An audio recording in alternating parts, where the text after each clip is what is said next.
ॐ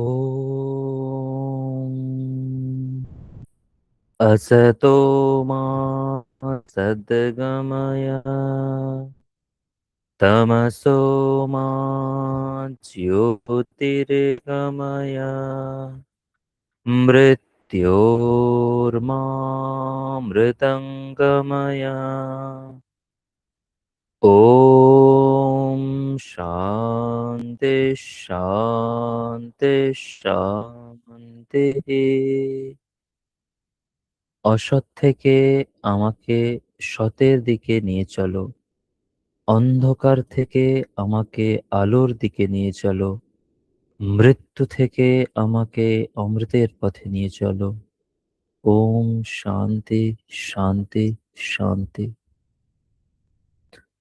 ওম স্থাপকায় চ ধর্মস্য सर्वधर्मस्वरूपिणे अवतारवरिष्ठाय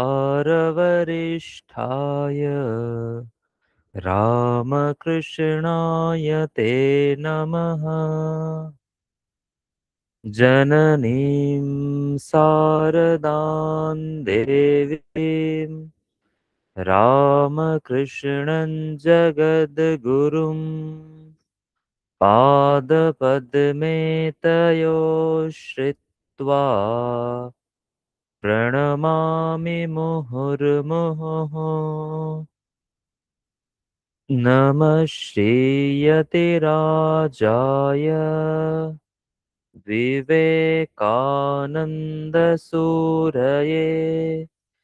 सच्चित्सुखस्वरूपाय स्वामिने तापहारिणे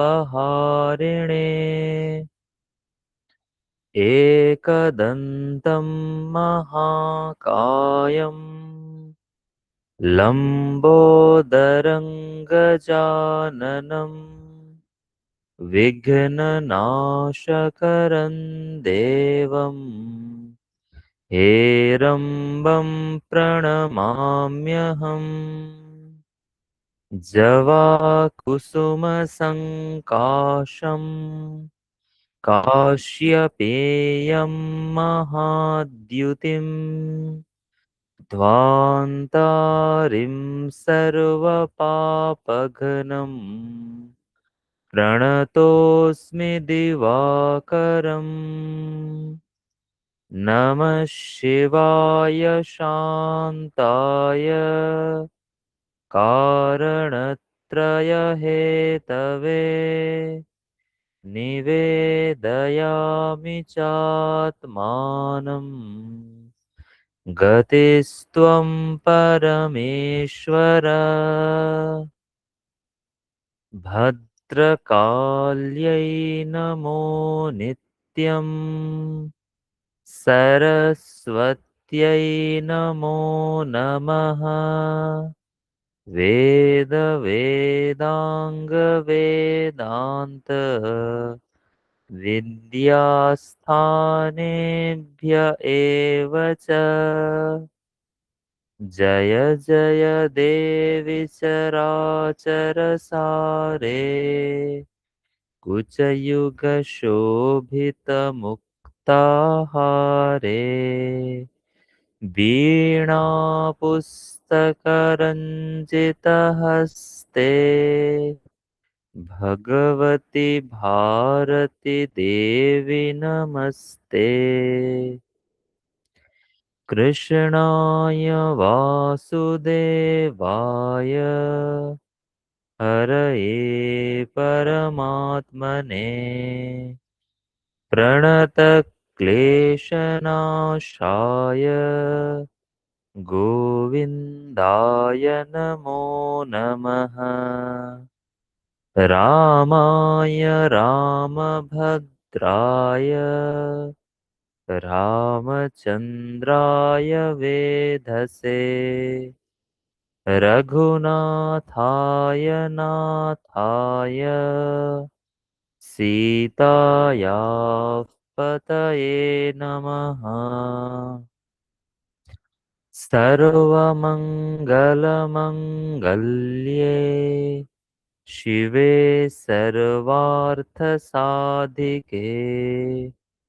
शरण्ये त्र्यम्बके गौरी नारायणि नमोऽस्तु ते सृष्टिस्थितिविनाशानां शक्तिभूते सनातने गुणाश्रये गुणमयी नारायणि नमोऽस्तु ते शरणागतदीनार्त परित्राणपरायणे सर्वस्यार्ति हरे देवी नारायणि नमोऽस्तु ते गुरुर्ब्रह्मा गुरुर्विष्णुः गुरुर्देवो महेश्वरः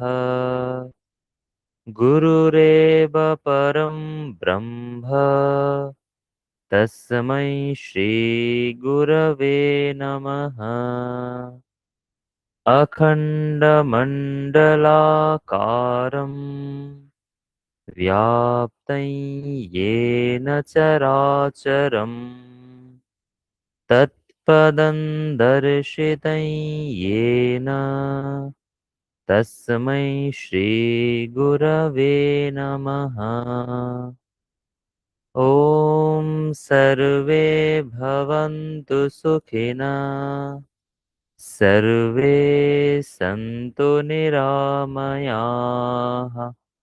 सर्वे भद्राणि पश्यन्तु मा कश्चित् दुःखभाग् भवेत् ॐ शान्ति शान्ति शान्तिः हरिः ॐ तत्सत्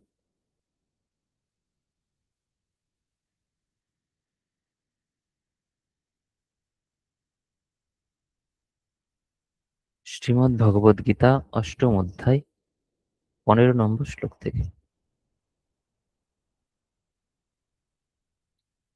वसुदेवसुतं देवं कंसचाणूरमर्दनम् देवकी परमानन्दम् कृष्णं वन्दे जगद्गुरुम्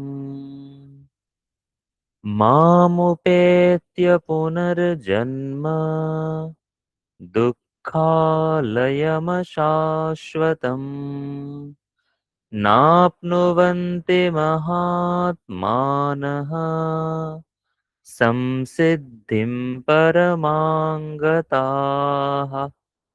आब्रह्मभुवनाल्लोका पुनरावर्तिनोऽर्जुन मामुपेत्य तु कौन्तेय पुनर्जन्म न विद्यते सहस्रयुगपर्यन्तम् अहर्यद्ब्रह्मणो विदुः रात्रिं युगसहस्रान्ताम् देहोरात्रविदो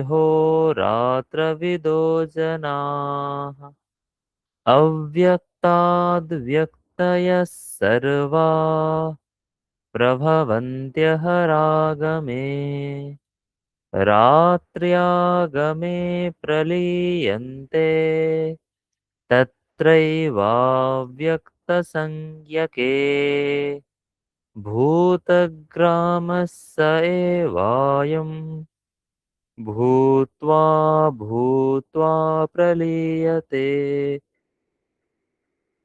रात्र्यागमे वशः पार्थ प्रभवत्यः रागमे परस्तस्मात्तु भावोऽन्यो व्यक्तो व्यक्तात् सनातनः यस्य सर्वेषु भूतेषु नश्यत्सु न विनश्यति। अव्यक्तोऽक्षर इत्युक्तः तमाहुः परमां गतिम्। यं प्राप्य न निवर्तन्ते तद्धाम परमं मम। पुरुषः स परः पार्थ भक्त्या लभ्यस्त्वनन्यया। यस्यान्तस्थानि भूतानि येन सर्वमिदं ततम्। यत्र काले त्वनावृत्तिम् आवृत्तिं चैव योगिनः प्रयाता यान्ति तं कालम्। वक्ष्यामि भरतर्षभ। अग्निर्ज्योतिरः शुक्लः षण्मासा उत्तरायणम्। तत्र प्रयाता गच्छन्ति ब्रह्म ब्रह्मविदो जनाः। धूमो रात्रिस्तथा कृष्णः षण्मासा दक्षिणायनम्। तत्र चान्द्रमसञ्ज्योतिः योगी प्राप्य निवर्तते। शुक्लकृष्णे गति येते जगतः शाश्वते मते। एकया यात्यनावृत्तिम् अन्यया वर्तते पुनः। नैते स्थिते पार्थ जानन् योगी मुह्यति कश्चन। तस्मात् सर्वेषु कालेषु यु- योगयुक्तो भवार्जुन। वेदेषु यज्ञेषु तपस्सु चैव दानेषु यत् पुण्यफलं प्रदिष्टम् अत्येति तत्सर्वमिदं विदित्वा योगी परं स्थानमुपैति चाद्यम्। ॐ तत्सदिति श्रीमद्भगवद्गीतासु उपनिषत्सु ब्रह्मविद्यायां योगशास्त्रे श्रीकृष्णार्जुनसंवादे अक्षरब्रह्मयोगो नाम अष्टमोऽध्यायः।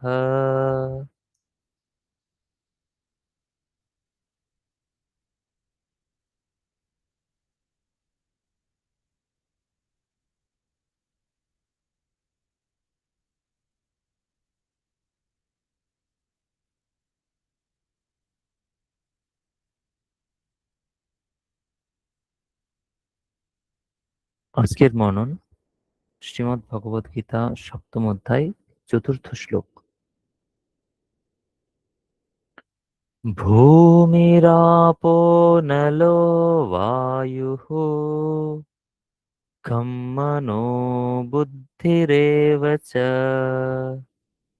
অহংকার ইত্যয়ং মে भिन्ना प्रकृतिरष्टधा। भूमिरापो नलो वायुः खं मनो बुद्धिरेव च अहंकार इत्ययं मे भिन्ना प्रकृतिरष्टधा। পৃথিবী, জল, অগ্নি, বায়ু, আকাশ, মন, বুদ্ধি এবং অহংকার এ হলো ৮ ভাগে বিভক্ত অপরা প্রকৃতি, অর্থাৎ আমার জড় প্রকৃতি।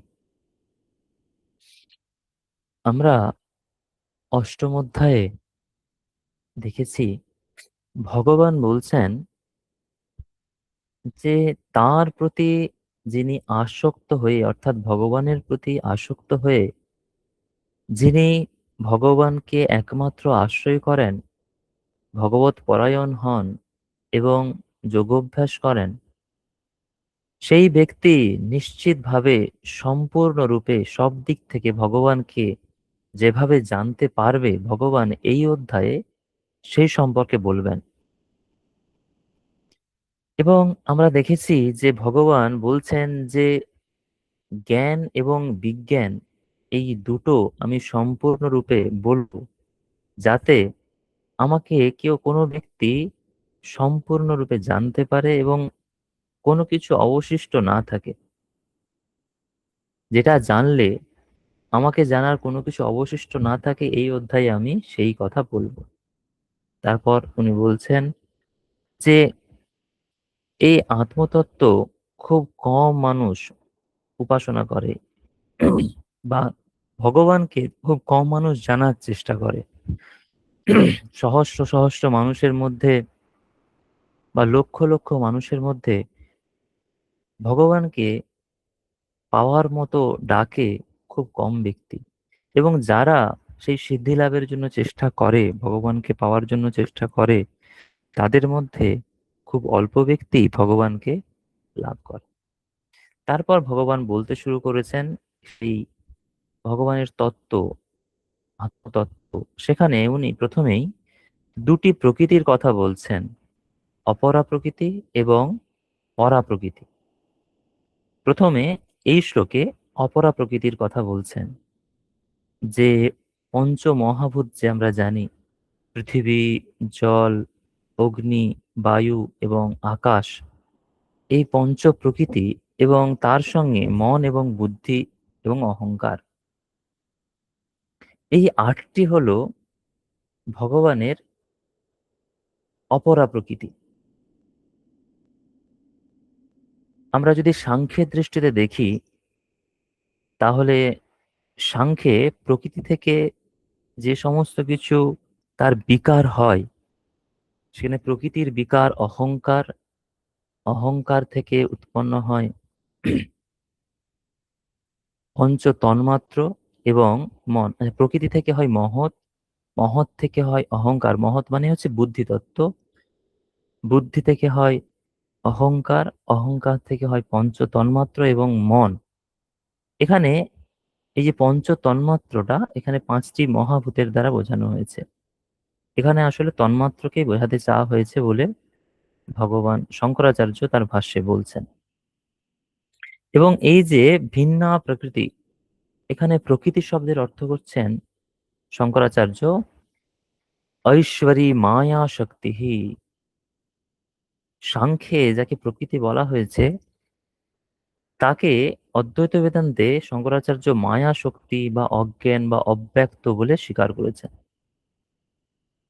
এখানে এই জড় যে প্রকৃতি, যিনি মায়া শক্তি, যার থেকে উৎপন্ন হয়েছে বুদ্ধি, অহংকার, মন এবং পঞ্চ তন্মাত্র, এবং সেই পঞ্চ তন্মাত্র থেকে পঞ্চ মহাভূত উৎপন্ন হয়েছে, এই আটটা জিনিস, আটটা বিষয়, এগুলি হলো ভগবানের জড় প্রকৃতি।